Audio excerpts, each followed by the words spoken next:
Well, the first item we approved was an audit of our internal affairs processes, as well as looking back at investigations in the city, anywhere between 6 to 8 years, what we investigated, what the disposition was. Also, specifically looking at what types of investigations took longer than a year, in which you can no longer impose any discipline on an officer. So we were very interested in looking at that. So that was the first item that got unanimous support from the entire council. The second item was looking at our hiring and promotions process. That also got unanimous support from the city council. And then the third thing we're going to be discussing is an equity audit of the police department. And then we'll see. I anticipate that we'll also have unanimous support. That one's going to be obviously equity. I think what we're going to end up doing, I hate to get processed, but we'll probably do an RFQ, which is a request for qualifications, and then they will tell us what they can do. But generally, we want to look at specific data related to outcomes in terms of policing, arrest, use of force, anywhere within that, everything that they do. Is this all motivated by what the FBI is doing with the 17 officers? This is motivated by the text messages, point blank period. I heard a lot of anger and frustration, and rightfully so.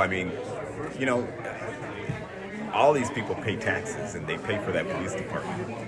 And so every aspect of our community groups should have a right to feel safe by their police department.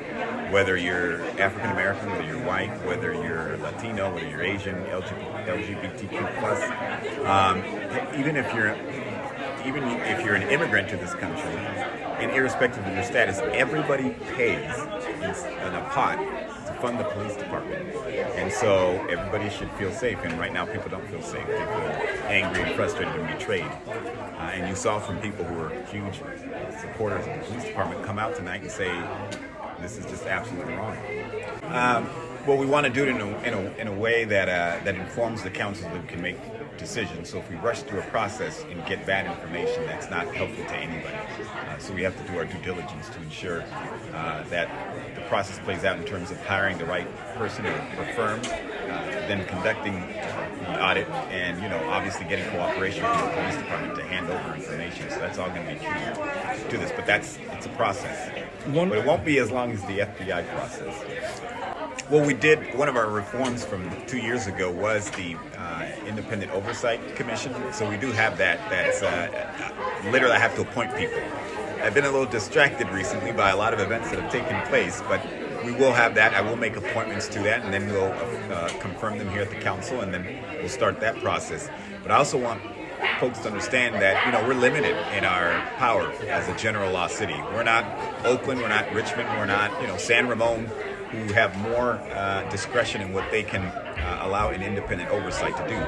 Effectively, our oversight will be advisory in nature, because any decision that they make would have to then be ratified by the city council. So it's limited, but that's because we're a general law city, and that's not going to change outside of the people voting to change that. And so what's being asked here tonight is nothing new. It's nothing earth-shaking. These are natural inquiries that need to be made into this organization, of which I've already started those processes. I've already reached out to entities to do these internal assessments to make sure that we're calibrated in the right way. So what's being asked tonight isn't anything earth-shaking. And with a 33-year policing history and having come from the biggest reform process in this country, I'm well positioned to lead this organization.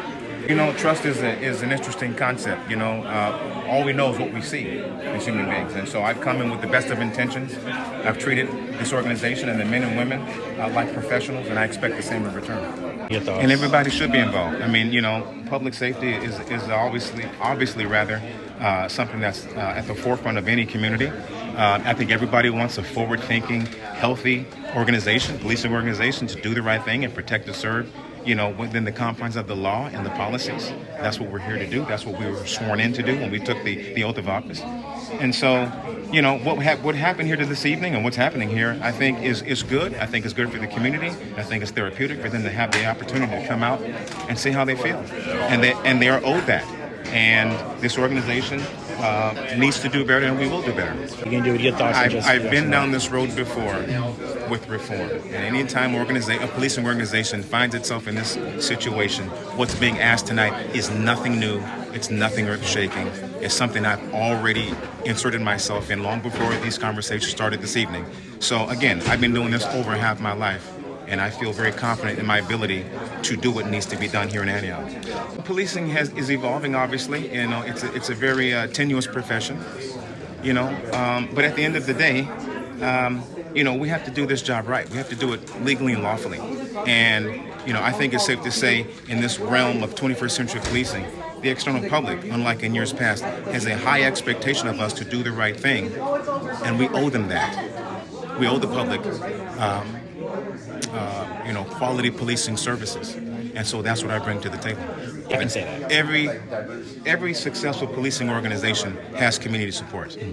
You cannot police in the proper way if you don't have the support of the community.